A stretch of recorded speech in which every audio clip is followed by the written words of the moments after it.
sì máa attack orílẹ̀-èdè Amẹ́ríkà nígbà tó máa tó bí ọjọ́ kẹjọ lẹ́yìn ìgbà yẹn ni ìṣẹ̀lẹ̀ tó ṣẹlẹ̀ ní Amẹ́ríkà. Bí àìsàn ńlá kan ń bọ̀ bíi coronavirus náà, Yorùbá ò bá tiẹ̀ lọ gbẹ̀yìn, Ìgbò ò bá tiẹ̀ lọ. Bọ́lá ń ṣe fún èmi bó ṣe gbé e wá bẹ́ẹ̀ la ṣe máa lò fún àwọn ènìyàn. So a fẹ́ sẹ́ndì orúkọ wọn lọ sí another planet. Bíbélì lọ́wọ́ nìkan, Bíbélì ṣe ń bẹ ní ọwọ́ ọ̀tún wa, technology náà wà lọ́wọ́ òsì. Torí pé both nǹkan méjèèjì ló ń control gbogbo ayé tá a wà yìí. Tó o mú kí wa káàbọ̀ sórí ètò lónìí ní gbogbo ibikíbi tẹ́ ti wo ètò yìí lọ́wọ́. Ẹ ṣé o tẹ́ ń tẹ́tí sí wa ní gbogbo ìgbà. Lórí ìkànnì yìí ẹ ti mọ̀ wípé àwa máa ń gbìyànjú ní gbogbo ìgbà láti jẹ́ pé kí àwọn èèyàn kó lè bọ́ kúrò nínú ìgbèkùn tẹ̀mí àti tara. Ó ní ìkànnì iSeen TV yìí wà fún ní gbogbo ibikíbi tẹ́ ti wo iSeen TV yìí. Ẹ̀yin lè máa wà fún ìgbà àkọ́kọ́. iSeen TV yìí náà lélẹ́yìí bẹ́ẹ̀ tí ń wò yẹ ẹ jọ̀ọ́ ẹ bá wa máa kọ́ tí ẹ ṣíà rẹ̀. Orí nǹkan tẹ́ gbọ́ lónìí jẹ́ nǹkan tó ní agbára o. Ìránṣẹ́ Ọlọ́run alààyè bàbá wòlíì torí àánú gbà Olúṣọlá Àlàbí, bàbá náà ni ẹ̀ ń wò lọ́wọ́lọ́wọ́ yìí o. Ojú ni wọ́n wò ń sàmì fọlọ́kọ. Wọ́n jẹ́ wòlíì Ọlọ́run torí ọ̀pọ̀lọpọ̀ wò wá fún ìgbà àkọ́kọ́. Ọ̀pọ̀lọpọ̀ àwọn sọ wípé kí lẹ̀ ń sọ yìí, ẹ jẹ́ kí bàbá tiẹ̀ kọ́kọ́ bá wa dárúkọ wọn náà torí ọ̀pọ̀lọpọ̀ àwọn èèyàn tó wò wá fún ìgbà àkọ́kọ́. Ẹ káàbọ̀ sà sórí ètò lónìí. Mo kí gbogbo ojú tó ń wò mí jákèjádò àgbáńlá ayé. Ọ̀rọ̀ àṣẹ leléyìí o. Torí Bíbélì ní níbikíbi tí ọ̀rọ̀ ọba bá wà, ó ní níbẹ̀ ni àṣẹ wà. Mo rán àṣẹ Olódùmarè sí ayé gbogbo ẹni tó ń gbọ́ mi lọ́wọ́lọ́wọ́. Agbára Ọlọ́run, agbára Ọlọ́run, agbára Ọlọ́run téèyàn fi doníire láyé lórúkọ Jésù kó wọnú ayé yín lọ. Ọ̀rọ̀ àṣẹ kejì rèé o. Níbikíbi tí ìpín ti ń wà nínú ayé tá a wà yìí, lórí ilẹ̀, nínú afẹ́fẹ́, nínú òfurufú ni, lórúkọ Jésù agbára Ọlọ́run ní kò gbàrè tí ń fi yín. Àmín. Ògo ni fórúkọ Olúwa. Jésù Kristi Olúwa wa. Àmín. Ẹ ṣé o fún gbogbo ẹ̀yin tẹ́ ń wò wá fún ìgbà àkọ́kọ́ tẹ́ ṣẹ̀ṣẹ̀ ń wo fídíò wa yìí, program wa yìí fún ìgbà àkọ́kọ́. Wòlíì tẹ́ ń wò náà ni wòlíì àti ọ̀jọ̀gbọ́n nínú ìmọ̀ ìjìnlẹ̀ sáyẹ́ǹsì, wòlíì Olúṣọlá Àlàbí is a scientist and a prophet of God. Ó ní bàbá torí ọ̀pọ̀lọpọ̀ tí ò yé wọ́n lè máa sọ pé kí ni wọ́n mean by science and a prophet. Torí ọ̀pọ̀lọpọ̀ àwọn sọ wípé ẹni bá ti jẹ́ scientist kò gbọ́ Ọlọ́run gbọ́. Bàbá dẹ̀ máa sọ wọ́n ní God of science is the God of the Bible. Tó ẹ káàbọ̀ sórí ètò gbogbo ẹ̀yin tẹ́ ń wò wá káàkiri orígun mẹ́rin àgbáńlá ayé. Ẹ jẹ́ n kọ́kọ́ ṣe báyìí ná torí àkókò àti torí àwọn tó kọ́kọ́ wò wá fún ìgbà àkọ́kọ́. Kẹmọ́tò ní iSeen ẹjọ́ rẹ̀ pọ̀ jù, bàbá la fẹ́ gbọ́. Bàbá ti sọ àwọn àsọtẹ́lẹ̀ kan ní inú oṣù kọkànlá oṣù kejìlá ọdún tó kọjá 2024 tó jẹ́ pé ní ọ̀sẹ̀ tó gbẹ̀yìn oṣù kejìlá ọdún 2024 àwọn ìṣẹ̀lẹ̀ yìí sì bẹ̀rẹ̀ sí ní ṣẹlẹ̀ káàkiri mẹ́rin àgbáńláyé. Bàbá sọ̀rọ̀ nípa Amẹ́ríkà, wọ́n ní wípé wọ́n ṣe test microphone nígbà tí ọ̀rọ̀ drone ń ṣẹlẹ̀, wípé wọ́n sì máa bẹ Amẹ́ríkà wò eléyìí tó ṣẹlẹ̀ ní ọjọ́ kìíní oṣù kìíní ọdún 2025. Wọ́n dé bàbá dẹ̀ tó wá sọ̀rọ̀, wọ́n ní kí gbogbo èèyàn kó lọ múra lẹ̀ pé àìsàn kan ó jáde tó dàbí bí ó fẹ́ dàbí covid bí corona láyé ìgbà yẹn, pé kí ọ̀pọ̀lọpọ̀ múra pé solution sì ti wà ńlẹ̀ o, wípé àwọn òyìnbó yẹn náà fẹ́ lò ó láti fi dà wá láàmú láfíríkà. Bàbá ẹ ṣé, mo fẹ́ kẹ́ ẹ bẹ̀rẹ̀ láti ibẹ̀ yẹn ná ká tó wá máa lọ sínú agbámi. Mo kí gbogbo àwọn ọmọ Ọlọ́run lẹ́ẹ̀kan sí i. Ṣe rí nígbà tí ní December ọdún tó kọjá mo sọ wípé àwọn ọ̀tá Amẹ́ríkà wọ́n ń ṣe testing microphone, èdè tí mo pè nìyẹn, pé wọ́n sì máa attack orílẹ̀-èdè Amẹ́ríkà. Nígbà tó máa tó bí ọjọ́ kẹjọ lẹ́yìn ìgbà yẹn ni ìṣẹ̀lẹ̀ tó ṣẹlẹ̀ ní Amẹ́ríkà. Ṣé wá rí yẹn gan kọ́ sí níbi tí wọ́n ń lọ, wọ́n sì ń yẹ̀ wọ́n wò ni, wọ́n sì ń bọ̀ díẹ̀díẹ̀ kẹ̀rẹ̀kẹ̀rẹ̀ ni. Òun ni ìṣẹ̀lẹ̀ yẹn. Gbogbo ẹ̀yin ọmọ Ọlọ́run tẹ́ ẹ wà ní orílẹ̀-èdè Amẹ́ríkà, pàápàá ẹ̀yin ènìyàn dúdú, ẹ gbàdúrà dáadáa fún àwọn ìṣẹ̀lẹ̀ attack ní orílẹ̀-èdè Amẹ́ríkà. Ẹ̀yin white náà tẹ́ bá dẹ̀ ń gbọ́ wa, tẹ́ gbọ́ Ọlọ́run gbọ́, ẹ gbàdúrà torí pé bó ṣe lè wù kó rí. Mo sọ wípé kì í ṣe pé àdúrà tẹ́ fẹ́ gbà yóò ní kí ìṣẹ̀lẹ̀ yẹn má ṣẹlẹ̀.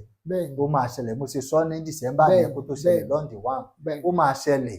Ṣùgbọ́n iye àdúrà yẹn wà pé kò ní kàn yín, kò ní kan ẹni tó súnmọ́ yín. Ìdí tẹ́ fi máa gbàdúrà nìyẹn lórí èyí ti Amẹ́ríkà. Ṣé lórí ti àìsàn tuntun mo sọ bí ní kété tá a torí òkèdè mo sọ torí mo rí ọ̀pọ̀lọpọ̀ èèyàn tí wọ́n ń ṣubú lulẹ̀ tí wọ́n kú lọ rẹ́kẹrẹ́kẹ́. Mo sọ wípé àìsàn ńlá kan ń bọ̀ bíi coronavirus náà ni, ṣùgbọ́n báyìí ní ìsìn wọ́n tún ti announce ẹ̀, ó ti dé o, ṣùgbọ́n ẹ tújú ká. ọ̀pọ̀lọpọ̀ tiẹ̀ ti ń pè mí pé wípé ọ̀rọ̀ tí wòlíì tó ráàánú gbà sọ pé kò tiẹ̀ tí ì lo ọdún kan rárá tí ọ̀rọ̀ yìí ti ń ṣẹ. Ọ̀pọ̀lọpọ̀ ti pè mí gan olùmọ̀ọ́sẹ̀ ní kẹ́ ẹ tún ọ̀rọ̀ yìí kẹ́ ẹ tún sọ fún àwọn èèyàn tó wò wá fún ìgbà àkọ́kọ́. àìsàn tó ń bọ̀ yìí nítòótọ́ àti lódodo ó máa pa ọ̀pọ̀lọpọ̀ ènìyàn.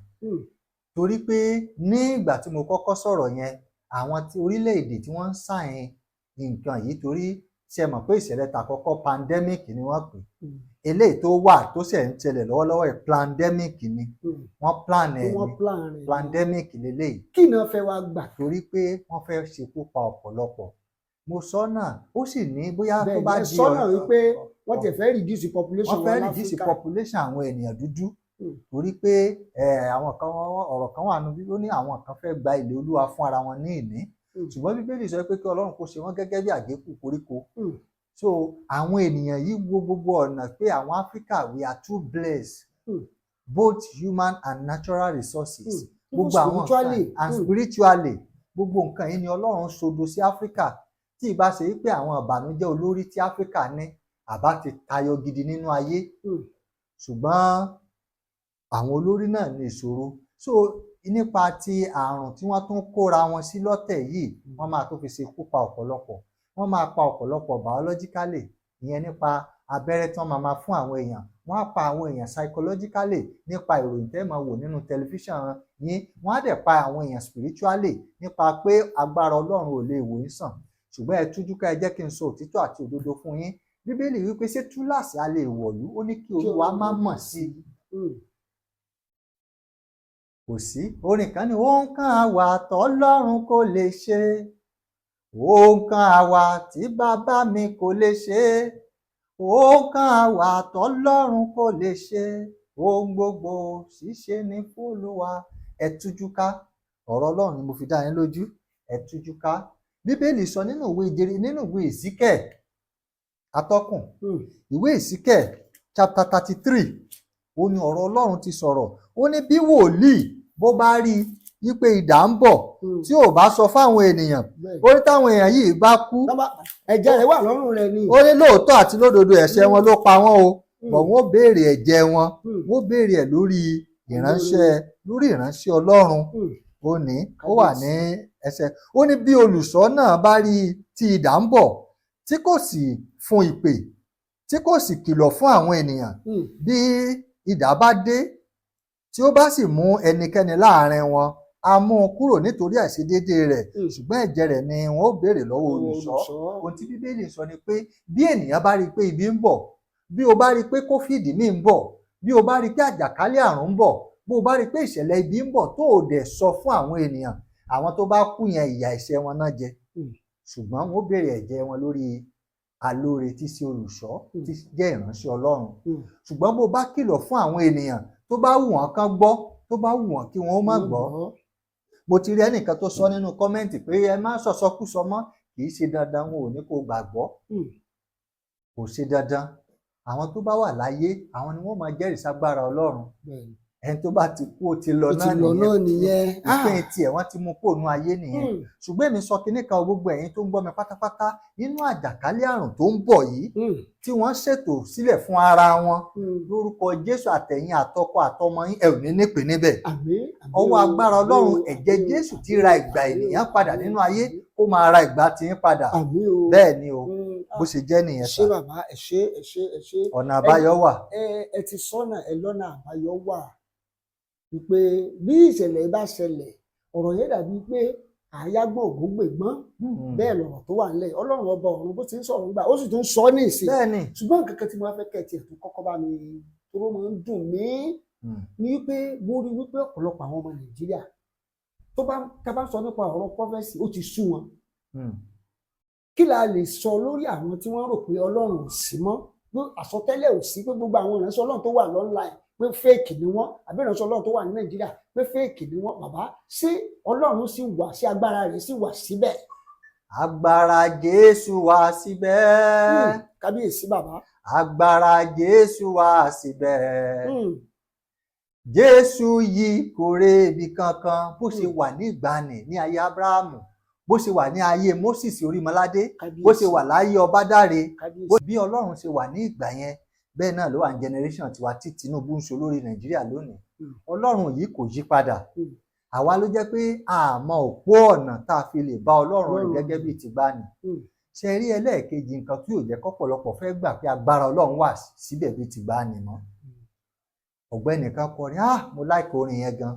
Ó ní gbogbo ogun tí Èṣù fẹ́ fi pa ìlérí Ọlọ́run rẹ̀ nínú ayé mi o, ẹ̀mí mímọ́ jẹ́ kó parun. Ṣé rí bí ogun bá ti jàyàn kọjá nọ́mà, èèyàn ní kò sí àsọtẹ́lẹ̀, kò sí ìran tí wọ́n lè sọ fún ọ̀pọ̀lọpọ̀ tí ẹ gbàgbọ́ wọ́n fẹ́ lè mọ gbá etí àwọn wòlíì gan tó bá sọ àsọtẹ́lẹ̀ sí. Orin yẹn kọ̀ǹtínú o, ó ní bọ́pọ̀ ẹ̀dá tí ń gbàdúrà síbẹ̀síbẹ̀ náà lógun ń le sí i.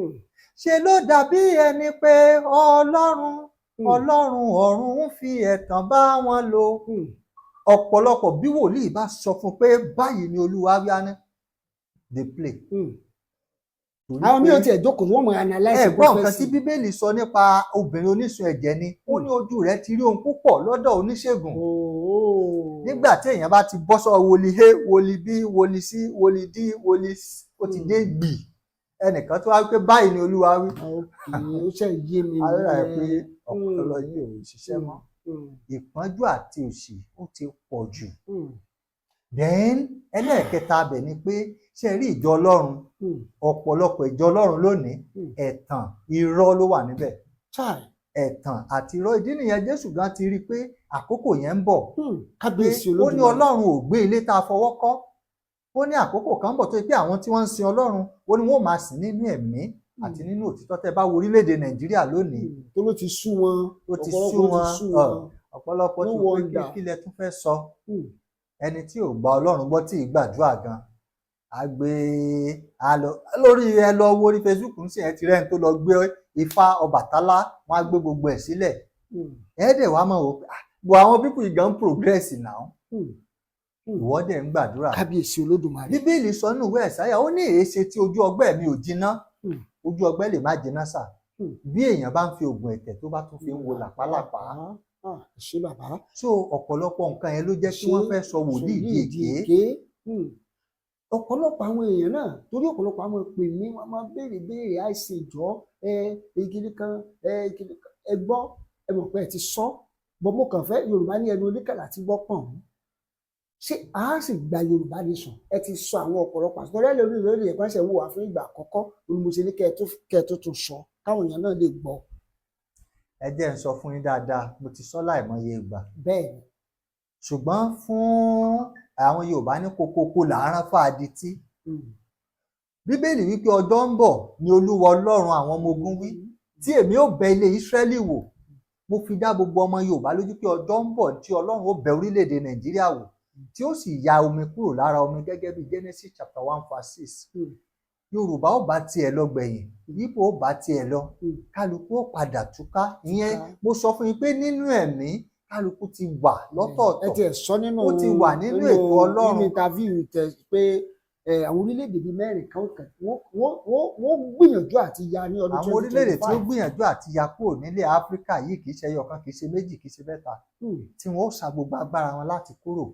Ní ọdún 2025. Ní ọdún 2025 ní ìrìn àjò tẹ̀mí Yorùbá nation has been established in the spiritual realm. Orílẹ̀-èdè Yorùbá ti kalẹ̀ nípa ti ẹ̀mí. Àwọn ìgbésẹ̀ kọ̀ọ̀kan náà ni mo ṣe máa ń sọ lẹ́ẹ̀kọ̀ọ̀kan ẹ ṣe báyìí ẹ gbé ìgbésẹ̀ báyìí. Ẹ ti ẹ̀ sọ náà pé ìgbésẹ̀ kan tó yẹ kán gbé ní February. Bẹ́ẹ̀ ni February 22 ni mo ní kí ọjọ́ Saturday ní déètì yẹn máa fẹ́ bọ́ sí pé kí gbogbo wọn bá ilẹ̀ gbàdúrà sí iyẹ̀. Àwọn èèyàn ti pè ní Psalm 24 lẹ́ máa kà sí. Ẹ bá ti wá àádùn ẹ fi yíyẹ̀pẹ̀ lẹ̀ ẹ fi gbàdúrà ẹ mú sọ́wọ́ ẹ sọ̀rọ̀ ẹ sọ̀mọ́ ilẹ̀ ayé. Bíbélì sọ nínú ìwé Jeremáyà ẹ̀mẹ́ta ni wọ́n porí ilẹ̀ wọ́n mọ̀ pé kì í tètè gbọ́rọ̀. Ilẹ̀ gbọ́ ọ̀rọ̀ Olúwa ẹ bá sọ̀rọ̀ torí pé ibẹ̀ láti pe gbogbo jáde àtòun tó mí àtòun tí ò mí inú ilẹ̀ láti mú wọn jáde. Pé Yorùbá gbọ́dọ̀ bọ́. Pé kí Yorùbá ó bọ̀. bẹ́ẹ̀ ni káàsì. so bó ṣe jẹ́ nìyẹn nípa ọ̀rọ̀ ti ẹ ṣé o Yorùbá bàbá, nation ẹ sà. ṣé ẹ ṣé ẹ ṣé. Nípa ti igi ọ̀pọ̀tọ́ mò ń bọ̀ wá bẹ̀ yẹn o. Bọ̀ ìpàdé àdúrà tó ń bọ̀ ọ̀pọ̀lọpọ̀ ló ti ń pè mí IC, ṣé hotel reservation wà, IC ṣé nìkan wà táwọn lè dé sí. Ẹjọ́ àwọn èèyàn ti ń pe nọ́mbà mi wọ́n dẹ̀ pé pa. Mo fẹ́ kẹ́ ẹ tún bá ń ṣàlàyé ṣe rí fáwọn. nípa ti Mystery Impartation Lagos a fẹ́ kí àwọn èèyàn ní ìrírí ìbápàdé agbára Ọlọ́run. Kábíyèsí ló Ìjìnlẹ̀ Ọlọ́run gangan ni ìpàdé àdúrà yìí wà fún. kábíyèsí. Ẹ̀bùn àwọn áńgẹ́lì la fẹ́ fún àwọn èèyàn kì í ṣe oúnjẹ ṣùgbọ́n ẹ̀bùn tẹ́ ẹ lè fojú rí òun la fẹ́ fún yín. Gbogbo àwọn tó bá gbà á wọn ò fi re lo gbogbo ìyókù ọjọ́ ayé wọn ni nǹkan tí a fẹ́ ṣe ní. Àwọn Doubting Thomas níbi kan wulẹ̀ wá. Kò ní ìdí kí wọ́n wá ṣùgbọ́n tá a bá tẹ̀ lè rẹ́ nìkan ẹ̀ máa ṣe scientist àwọn ọmọ like experiment. Òótọ́ dẹ̀ ni ẹ máa sọ bẹ́ẹ̀ ń sọ tá bẹ́ẹ̀ a bá rí èèyàn kan tó jẹ́ Doubting tó Thomas jẹ́ dáko wá tó sọ pé àwọn wòlíì Nàìjíríà ẹlẹ́nu ni wọ́n. tó bá tiẹ̀ lè yọjú gan personally ká rí pé sáà mi ò gba gbogbo tẹ̀ ń sọ gbọ́ o ṣùgbọ́n ẹ fún mi àwa ni kó lọ fún èèyàn kan tó bá mọ̀ rí so tó bá máa di December 25 tá a máa ṣe àkójọpọ̀ yẹn pé gbogbo iléeṣẹ́ ending of the year wọ́n wò pé sáà jèrè àbá lose ká wo ayé wọn bí ó ṣe rí síra wọn tó dáa náà kéèyàn máa ẹ tiẹ̀ máa ń sọ́nà pé as a scientist èyí believe nu seeing is believing pé bí áńgẹ́lì ṣe ní ẹ lò ó bẹ́ẹ̀ lẹ́ sì ń sọ fún ọ̀pọ̀lọpọ̀ àwọn èèyàn náà sì ń jẹ́rìí ọ̀pọ̀lọpọ̀ àwọn èèyàn ni wọ́n ti pè mí tó ti pè mí pé àwọn ti rí ire tí ìran àwọn ò ní rí. bẹ́ẹ̀ ni ṣe rí ìwé Revelation. ṣùgbọ́n nǹkan tó wá jọ mí lójú ni pé ẹ béèrè owó bàbá. no kì í ṣòwò ọ̀pọ̀lọpọ̀ náà máa ń pè mí pé èèlò ni ẹnìkan tiẹ̀ pè mí lónìí ó dá sí rọ́ọ̀fù ni ó sọ dìjà òun ti pè òun ti pè mí èmi ò gbé kọ̀ òun dẹ̀ ti rí igi ọ̀pọ̀tọ́ sórí ìgbà tó yẹ bá yẹn gbẹ mọ́ òun lọ́wọ́ ni. bóyá o ti ṣe wàhálà bó tiẹ̀ ṣe pè torí ìbínú tó fi ó ṣe ń pariwo yẹn nípa fóònù yẹn tó o tún wá pè padà pé àìjọsẹ ẹ má kábíyèsí Olódùmarè láyé òun ó ṣe dáadáa lòun sá mọ́ kì í ṣe pé mi ò gbé kọ́ rẹ. ó lè ti ṣe wàhálà. mo ní àkọ́kọ́ náà àwọn tó ń pè pọ̀ ìgbà téèyàn bá ń ká tó sọ̀rọ̀ tán sìn mísíkọ̀ tó máa lórí pa àti máa lọ bí 200 bá ṣe ń ṣètò lọ́wọ́lọ́wọ́ ẹni sàwọn èèyàn ti ń pè. mo dẹ̀ máa ń farabalẹ̀ reply ọ̀pọ̀lọpọ̀ àwọn mẹ́sẹ̀gì àwọn èèyàn mo dẹ̀ máa gbé kọ́ wọn so kẹ́nibọ́dì ó má bínú ẹ̀yin tẹ́ bá dẹ̀ rí pé nọ́mbà yẹn change ó tún padà so àwọn settings lórí WhatsApp ló wáyé so kò séwu rárá so nípa ìpàdé àdúrà yẹn wá gba ẹ̀bùn tiẹ̀ kò sí awuyewuye àti ẹjọ́ òsì. ìfẹ́kẹ̀ bá ń sọ ibi tí ó ti wáyé. ó máa wáyé ní Grand Event Center opposite Diamond Estate ní Igando Road Lasu Igando Expressway ibẹ̀ ló ti máa wáyé ní on the 10 kò sí African time. anybody ó má wàá sùn bẹ́ẹ̀ o àwọn ọmọ pọ̀ àti sójà wà ń bẹ́ẹ̀ o àfẹ́ kẹ́nìbọ̀dì wá sùn bẹ́ẹ̀ o. bẹ́ẹ̀ ni kò sí African time tó bá ti dé láàárọ̀ wọlé aago 10 la bẹ̀rẹ̀ àdẹ̀parí aago 12 ọ̀sán aago 2 ọ̀sán. kábíyèsí. so nítorí àwọn tí wọ́n ti béèrè fún pé àwọn fẹ́ àyè kánsẹ́lì á fi àyè náà lẹ̀ fún ọjọ́ yẹn so ìdí tí ẹ ṣe gbọ́dọ̀ make reservation ni pé for crowd control a fẹ́ mọ iye èèyàn tó ń bọ̀ ìdí nìyẹn tá a ṣe ń béèrè pé ẹ reservation kì í ṣe pé fún owó ní ìdí sanwó fún reservation but ká kàn mọ iye èèyàn tá à ń plan fún so kó má ṣe pé ẹni tá a fẹ́ fún yín 200 èèyàn tó ń bọ̀ 1000 so èèyàn tó wá látàbújá ká wá sọ pé kò sí so kò ní bójú mu so ẹ pè. ẹ ṣé bàbá ẹ̀yin náà tẹ̀ ti sọ pé wípé ẹ̀bùn pọ̀ ńlẹ̀ wọ́n ti ẹ̀bùn ti dé bíbà wọ́n ti kó dé ẹ ṣé bàbá then ọ̀pọ̀lọpọ̀ àwọn èèyàn bàbá ń sọ fún mi pé kí n sọ kí n tẹ̀ máwọn èèyàn létí dáadáa má sun àfàyè lẹ̀kẹ́ níbọ̀dí lọ sún bẹ́ẹ̀ o torí pé àwọn ọmọ pò àti sọ́jà ti wà ń bẹ̀ ọjọ́ yẹn bó bá ti ń dé ni wàá gba tiẹ̀ kan padà ìgbédèlì bó bá ti ń gbà náà ló padà sílé ètí bàbá ní kí n sọ fún gbogbo yín náà nìyẹn o ẹ jọ̀ọ́ bàbá fẹ́ kí ẹ̀yin èèyàn doníire pé gẹ́gẹ́ bí onímọ̀ ìjìnlẹ̀ sáyẹ́ǹsì àwọn seeing is believing practical nílé yìí. atọ́kùn ṣe rí ọdún yìí a máa ṣe rí ọlọ́run bò ní kán má dá agbára òun o. kábíyèsí ọlọ́run ò sọ bẹ́ẹ̀ tẹ́ bá lọ ka báíbù ó gbà tó gbàdúrà fáwọn ọmọ ẹ̀yìn rẹ̀ ó ní mo rán ẹ lọ ó ní ẹ lọ máa ṣe báyìí ẹ lọ máa wo aláìsàn sàn go pé ẹ lọ nǹkan tí mo fún yìí ẹ lọ dán wò tí ò bá rí bẹ́ẹ̀ jésù ní nìkan lọ máa gbọ́ ó ní ẹ gbọ́wọ́lé àwọn èèyàn lórí òun ni jésù sọ ṣe rí yíya 2025 tàwa yìí oṣù kínní òun la ní káwọn èèyàn tiẹ̀ fi re bẹ̀rẹ̀ ọdún bẹ́ẹ̀ ṣe rí oṣù kejì oṣù kẹta oṣù kẹrin àwọn onírúurú àwọn àrà kábíyèsí, ni àwọn èèyàn máa fojú rí. kábíyèsí Olódùmarè. bíbélì sọ nínú ìwé Revelation ó ní rántí ìpè bí o ṣe gbà á so bọ́lọ̀ ń ṣe fún èmi bó ṣe gbé e wá bẹ́ẹ̀ la ṣe máa lò fún àwọn èèyàn kì í ṣe pé àwọn kinní kan sà ẹ bá já mọ́ gbowó lọ́wọ́ àwọn èèyàn ṣé Ọlọ́run ló sọ fún mi bẹ́ẹ̀. kábíyèsí irọ́ àwa ò lè ṣe bẹ́ẹ̀ bọ́lọ́run ṣe rán abẹ́ẹ̀ la ṣe máa ṣe mo dẹ̀ gbàgbọ́ o ṣe rí ìgbà tó bá máa di December ọdún yìí àṣọ ìjẹ́rìísí agbára Ọlọ́run máa pọ̀ torí àwọn èèyàn máa rí irú ìṣẹ̀lẹ̀ agbára tí ó jẹ́ wípé ọ̀pọ̀lọpọ̀ rẹ̀ bóyá ọdún 1930 àbí àwọn ọdún tó ti pẹ́ irú ẹ̀ ti ṣẹlẹ̀ torádùá tèmi ń béè lọ́wọ́ Ọlọ́run pé Ọlọ́run dákun lótìtọ́ àti lódodo mi ò sí ń bẹ̀ ní 1930 mi ò dẹ̀ sí ń bẹ̀ nígbà kan kàn ẹ̀ mọ́gi bọ̀ ní year 2025 fi títóbi agbára rẹ̀ hàn. kábíyèsí Olódùmarè. bó ṣe jẹ́ nìyẹn. ọ̀rọ̀ ńlá leléyìí o fún gbogbo ẹ̀yin èèyàn tẹ́ ń gbọ́ báyìí nọ́mbà bàbá náà ló wà lójú wòran full reservation ló wà fún pé bàbá èmi náà ń bọ̀ o Friday ọ̀sẹ̀ yìí òun gangan ni ìpàdé àdúrà ọ̀hún mystery impartation ni àwọn áńgẹ́lì bá pàdé áńgẹ́lì lójúkorojú òní ètò yìí kí ẹ̀yin èèyàn ẹ tètè dé torí kò sí African time gẹ́gẹ́ bí bàbá ṣe sọ pé scientist làwọn o àwọn ò gbàgbọ́ ní African time wípé pàápàá báwọn èèyàn bá ti dé kán gba ìbò tiwọn kán dẹ̀ padà sílé ẹ tó sọ náà ẹni lọ́jọ́ yẹn pé ẹni bá ní bísínẹ́sì kan kó padà ó tètè lọ́mọ dánwò ní bísínẹ́sì yẹn. èèyàn onídìí àti kò sí ní tá à ń fa àkókò ṣòfò àwa náà tó ṣe pé ọjọ́ yẹn ń sìn àìmọye business tó wí pé a ti wò tó pé tá a bá parí program àṣekánsẹ́lì láwọn time báyìí tó ilẹ̀ bá máa sú àwọn iṣẹ́ kan wà tó ṣe pé so èèyàn ní láti máa fọ̀rọ̀ ara ẹ̀ ṣeré tí èèyàn bá ti gba ire tètè lọ lò ní. ẹ ṣe torí mi ìfẹ́ gbà lákòókò tó láwọn èèyàn tó ti ń pè gbogbo fóònù rẹ bẹ́ẹ̀ ni ẹ̀yin èèyàn tẹ́ ń pè ẹ jẹ́ n sáré bẹ̀bẹ̀ kẹ́ má bínú kẹ́ mọ́tò ní àìsìn tó lọ́pọ̀lọpọ̀ ń pè àìsìn náà fóònù gbé fóònù WhatsApp number yẹn ti pọ̀ wọ́n ti change ẹ̀ ìyẹn ni bàbá sì sọ pé kẹ́yìn èèyàn kan má bínú tó láwọn kan ń pè tí wọ́n sọ pé àwọn ò ní nọ́mbà yẹn pè mọ́ lọ́pọ̀lọpọ̀ àwọn èèyàn wọ́n sì máa rí pè ṣùgbọ́n a máa fi nọ́mbà míì ẹ máa fún wọn nọ́mbà míì. ẹ tún háàdì nọ́mbà míì sí so that kí ẹ̀yin èèyàn lè máa gbogbo yín dẹ̀ ni bàbá máa gbé kọ́ ní pátápátá ẹ má bínú mo bẹ̀ yín ni ẹ jọ̀ọ́ ẹ̀yin olólùfẹ́ ètò ICN TV mo bẹ̀ yín mo rawọ́ ẹ̀bẹ̀ sí yín ni ẹ ṣé ní gbogbo ibikíbi tẹ́ tí ń wo ètò yìí. ìbéèrè tí mo fẹ́ béèrè lọ́wọ́ bàbá ni wípé àwọn tí Europe ní ẹ sọ pé ẹ ń bọ̀ fún apostolic invasion ṣé lóòótọ́ ni.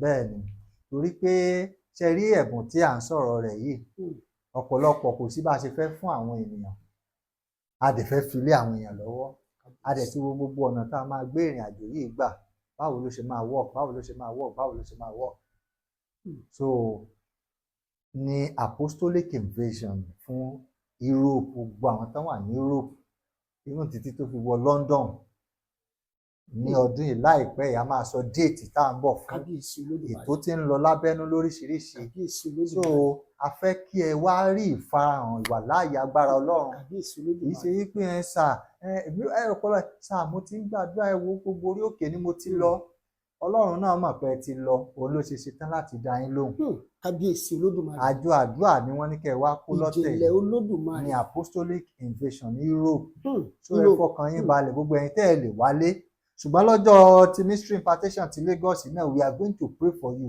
ẹ dẹ̀ máa rí ọwọ́ Ọlọ́run kó tó dìgbà tá a máa dé. ẹ ń sọ náà pé àwọn kan máa ní access láti wò lórí Zoom.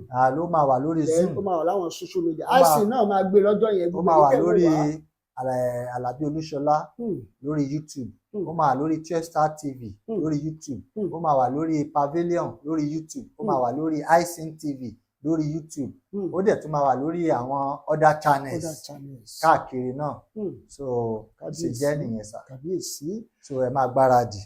ẹ ṣé o torí àwọn èèyàn ọ̀pọ̀lọpọ̀ àwọn èèyàn náà wọ́n ti ń gbáradì wọ́n ti ń warm up pé kínní bàbá ọ̀pọ̀lọpọ̀ tí ẹ bó wa ètò yẹn ẹ lè béèrè owó báwo gan wa lè tò ṣe tó bàbá torí yẹ kí n béèrè ibẹ̀ yẹn torí owó náà ni kẹ̀kẹ́ ẹ̀yìn rere ẹ̀yìn bẹ̀ lélẹ̀ ẹ̀ gbowó lọ́wọ́ àwọn èèyàn. a gbowó lọ́wọ́ àwọn èèyàn ṣe mọ̀ wípé níbẹ̀rẹ̀ ìgbà tí ìpàdé àdúrà tá a kọ́kọ́ ṣe announcement ẹ̀ àsọ̀nbà yìí pé we need your support bí ẹ̀yin tẹ́ bá fẹ́ ràn wá lọ́wọ́ o àní tòótọ́ àwọn èèyàn ràn wá lọ́wọ́ so lọ́jọ́ yẹn ní ọjọ́ program yẹn gbogbo orúkọ wọn ni a ti kọ jáde sínú white envelope ló máa wà. Ní ọjọ́ yẹn a máa gbàdúrà májẹ̀mú fún ayé wọn. Kò sẹ́ni tó lọ́wọ́ sí ìpàdé àdúrà yìí tí ò ní níire nínú ayé yìí, kábíyèsí lójú tí ò ní níire nínú ayé. Gbogbo ìjìnlẹ̀ ọtá bá fi lè bẹ Ọlọ́run nítorí ẹ̀dá tiwọn, wọ́n gbọ́dọ̀ gba ìpín tiwọn nínú ayé. So àwọn èèyàn ni wọ́n ràn wá torí lọ́wọ́ àkókò lórí àwọn ìpàdé àdúrà. àwọn èèyàn tí n bá ní mọ̀ béèrè torí bẹ́ẹ̀ sí sọ inú mi sì dùn ara mi sì yá gágágá tí n bá ní mọ̀ béèrè báyìí á tún wọn gbà àkókò ni. Ẹ sọ̀rọ̀ kan last interview pé ní ọdún yìí ìṣẹ̀lẹ̀ kan wà tí ò ṣẹlẹ̀ rí ní space and technology. Ẹ sáré bá yan fáwọn èèyàn ká lè mọ̀ pé lóòótọ́ Ọlọ́run bẹ. Bẹ́ẹ̀ ni nípa ti sáyẹ́ǹsì àti ìjìnlẹ̀ rẹ̀ sí wa. nípa ti science and technology, ẹ jẹ́ kí n tiẹ̀ fi léyìí kún kí n tó máa lọ. Ní ìgbà COVID-19 bọ̀ yẹ 2020 nígbà lockdown, mo wà lára àwọn tí wọ́n ṣe research cure for COVID-19 nígbà yẹn. Ó wà nínú the Sun newspaper kábíyèsí tí mo gbé jáde. Mo dey advise the president Nigeria Muhammadu Buhari ló wà níbẹ̀ nígbà yẹn pé àwọn step báyìí o la lè take. Tẹ́ bá finance ẹ jẹ́ ká produce àwọn oògùn yìí síta, so tẹ́ bá approve ẹ̀ fine, àwọn èèyàn lò, people will be fine. So despite pé pandemic ni but still náà ẹ jẹ́ ká sì ṣe cure tó ráwọn kan ní tòótọ́ àjàkálẹ̀ àrùn yẹn kàn wọ́n, kì í ṣe Nàìjíríà lèmi sọ, ó kàn wọ́n, ẹ jẹ́ ká ṣe kó jẹ́ source of income fún orílẹ̀-èdè wa. So I was part of the research for COVID, cure for COVID-19. So nípa ti eléyìí tó ń bọ̀ lọ́nà yìí náà, cure rẹ̀ àwa tiẹ̀ ti ṣiṣẹ́ lórí ẹ̀. Àwọn Yorùbá ló ń bọ̀ àwọn láńdẹ́ẹ̀dẹ́ ẹ̀wù ẹ̀yìn ò ní pọ́blẹ́mù, ẹ gbàgbé ẹ̀. Àjàkálẹ̀ àrùn búburú kò lè kan gbogbo ẹ̀dá tó ń gbọ́ mi lọ́wọ́lọ́wọ́, kò ní kàn wá, kò dẹ̀ ní kẹ̀yìn náà. So nípa ti space exploration ní ọdún tá a wà yìí, about 1 million youth ni mo fẹ́ gather orúkọ wọn and with my team. So a fẹ́ send orúkọ wọn lọ sí another planet. A fẹ́ send orúkọ wọn sí celestial body ní. Pàápàá jùlọ a fẹ́ forúkọ wọn sínú òṣùpá. Èmi tí mò ń sọ̀rọ̀ lọ́wọ́lọ́wọ́ orúkọ mi ti wà láwọn planet míì. Mo ti ẹ̀wọ̀n rántí abájọ tí Paul àpọ́sù fi tó bá jáyé nìkan nìrètí wa mọ́ láwa alábòsí jùlọ. Gbogbo ìgbà míì tẹ́ bá wò òṣùpá lálẹ́, tẹ́ bá ti ń róṣùpá ẹ máa mọ̀ wípé orúkọ mi wà ńbẹ̀. Tẹ́ bá ti ń ráwọn star bíi star míì lẹ́gbẹ̀ẹ́ òṣùpá, Mars àtàwọn other planet, orúkọ mi wà ńbẹ̀. So lọ́dún yìí láti ru àwọn ọmọ sókè, àwọn ọ̀dọ́, kì í ṣe kọ́dọ̀ kan máa mú gbó kiri, anaphaculosis fa oríṣiríṣi. Ẹ jẹ́ ká mú nǹkan tí ó wù, tí ó inspire wọn pé àwọn jẹ́ ara àwọn alààyè ọkàn. Láti bí ọdún mẹ́wàá ni mo ti ń sọ̀rọ̀ nípa nǹkan tó jẹ́ pé ó lè ru humanity sókè. Mo ti ń sọ tipẹ́. So ní ọ̀tẹ̀ yìí lọ́dún yìí a fẹ́ gádà àwọn orúkọ ọ̀fẹ́ dẹ̀ tún wá ni. kábíyèsí lójú mi ò gbowó àní béèrè owó ẹ sọ̀rọ̀ náà pé sátáláìtì táwọn yóò mọ browse lọ́fẹ̀ẹ́. bẹ́ẹ̀ ni ti satellite nano satellite gọ́ọ̀mẹ̀ntì Ọ̀yọ́ state wọ́n ti ẹ̀ pè wá ní Ministry of Education gbà tí mo write wọn tá a fi lọ sọ́yọ́ state.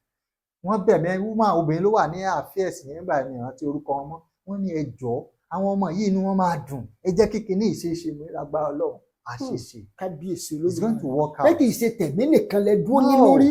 kì í ṣe pé kàkàn máa sọ̀rọ̀ ẹ̀mí àkàn déédéé gbàdúrà. kì í ṣe pé àkàn gbé bíbélì lọ́wọ́ nìkan.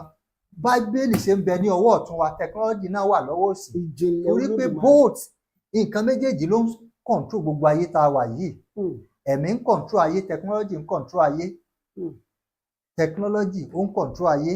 So bí a ṣe ń gbàdúrà bẹ́ẹ̀ ni a dẹ̀ ń kọ́ àwọn èèyàn nípa technology. So lọ́dún tá a bá launch nano satellite yẹn, a fẹ́ káwọn youth kan lè receive signal yẹn free wifi. wọ́n lè máa browse for free. But nevertheless a ní ìdìrànlọ́wọ́ yín. Gbogbo nǹkan tí mò ń sọ yìí owó ni. Orí afẹ́fẹ́ la ti ń sọ yìí. I spend more than ìgbà tí mo tiẹ̀ wọ àwọn bills àwọn tá a fi ṣe ọ̀pọ̀lọpọ̀ iṣẹ́ sẹ́yìn. Owó tá a ti ná lórí ọ̀rọ̀ gbogbo nǹkan yìí ti lé ní 30 something million. Àdẹ̀gbówó yẹn lọ́wọ́ anybody. So à ń fẹ́ràn lọ́wọ́ àwọn èèyàn tí èmi nìkan tọ́lọ́run bá lò mí láti fi reach out sí. mo ti gbọ́gàn pé ìgbà tẹ́ bá ń fi sí gbogbo skul tẹ́ lọ ní Lagos pé ẹ máa ra oúnjẹ fáwọn ọmọ. bẹ́ẹ̀ ni even torí Lagos wọ́n ní ká kọ́ sínú ó wà nù report tá a kọ fún wọn. àmọ́ so gbogbo nǹkan ẹ ló ń tèkì owó kì í ṣe pé bóyá Ọlọ́run ò bùkún yàn ṣùgbọ́n ibi tá a fẹ́ náà sí pọ̀ ju ó pọ̀. So la ṣe ń béèrè káwọn èèyàn náà ràn wá lọ́wọ́. Gbogbo tá à ń ṣe ẹ béèrè evidence. Bẹ́ẹ̀ni, kì í ṣe pé kẹkàn ló kì í ṣe pé àgbọ̀kàn wá sọ̀rọ̀ ni. Ẹ béèrè pé nǹkan tẹ̀ ń ṣe ìdá. bẹ́ẹ̀ fẹ́ rí lẹ́tà tí ọ̀gọ́ ìjọba ìpínlẹ̀ Ọ̀yọ́, ìjọba ìpínlẹ̀ Ọ̀ṣun, ìjọba ìpínlẹ̀ Èkó gbogbo ẹ̀ lẹ́ máa rí. So bẹ́ẹ̀ torí pé ọ̀pọ̀lọpọ̀ náà àwọn pásítọ̀ náà ti tẹjú àwọn èèyàn mọ́lẹ̀, ó ti jẹ́ kó sú àwọn èèyàn ní bàbá. so máa ṣe ń gbàdúrà fún ìtúsílẹ̀ inú ẹ̀ náà lọ́lọ́run tó fún wa ní mystery láti wo ọ̀pọ̀lọpọ̀ àwọn nǹkan tó ń yọ àwọn èèyàn lẹ́nu nínú àgọ́ ara wọn sàn. Ìkan nìyẹn lọ́tọ̀, inú ẹ̀ ní technology. So bí a ṣe ń bá ènìyàn sọ̀rọ̀ Ọlọ́run, Bíbélì náà sọ pé àmì yìí yóò máa bá àwọn tó gbàgbọ́ lọ ni. Ó ní ẹ tètè kọ́kọ́ máa wá ìjọba Ọlọ́run àti òdodo rẹ̀. Ṣé rí gbogbo òyò tó kù, ó ní gbogbo ètò kù, technology ni o fẹ́ jẹ́ èèyàn ni o fẹ́ di billionaire ni o, inú rẹ̀ ló wà. Kábíyèsí. Inú rẹ̀ ló wà. So lọ́dún yìí expect something great in Nigeria, in this country, in the area of technology. Bàbá ẹ ṣe torí ọ̀pọ̀lọpọ̀ àwọn èèyàn ti pè bèèrè fẹ́ kẹ́ ẹ dá wọn lágara wò ó bá a ṣe ń sọ̀rọ̀ lọ́wọ́lọ́wọ́ àwọn èèyàn ti pè lọ́dún gbogbo fóònù tó wà nílẹ̀ báyìí àwọn èèyàn ti pè oríṣiríṣi ẹ má bínú gbogbo ẹ̀yin tẹ́ ń pè èyí tẹ́lẹ̀ fẹsẹ̀ fẹ́ pé náà nọ́mbà bàbá lẹ̀ ń wò ní ojú ìwòran àti venue program yẹn òun náà lẹ̀ ń wò yẹn.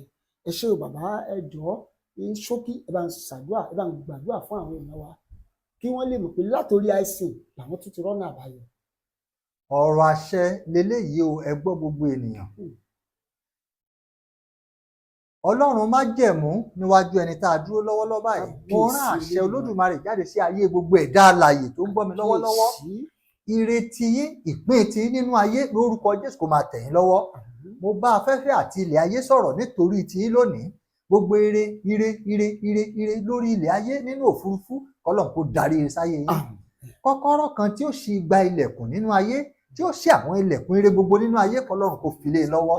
Solution táyé wá kiri kọ́lọ́run kó fi sí i lọ́wọ́. Gbogbo ẹ̀yin tẹ́ ń fẹ́ àlàáfíà lórúkọ Jésù ẹ gba àlàáfíà. Gbogbo ẹni tó wojú Ọlọ́run fún ọmọ lórúkọ Jésù ẹ gba ọmọ tiyín. Ẹ̀yin tẹ́ ń fẹ́ ìwé lórúkọ Jésù ẹ gba ìwé tiyín. Torí pé a fi kọ pé Tolúwa nílẹ̀ ayé àti ẹ̀kún rẹ̀, lórúkọ Jésù ìpín tiyín lórílẹ̀-èdè tẹ́ ẹ wà káàkiri lórúkọ Jésù kọ́lọ́run kó gbà fún yín. Agbára Ọlọ́run tí gbáre, agbára Ọlọ́run tí ṣílẹ̀kùn ire lórúkọ Jésù kó ṣílẹ̀kùn ire fún yín. Ògo ni forúkọ Olúwa Jésù Kristi Olúwa tó gbàlà wa.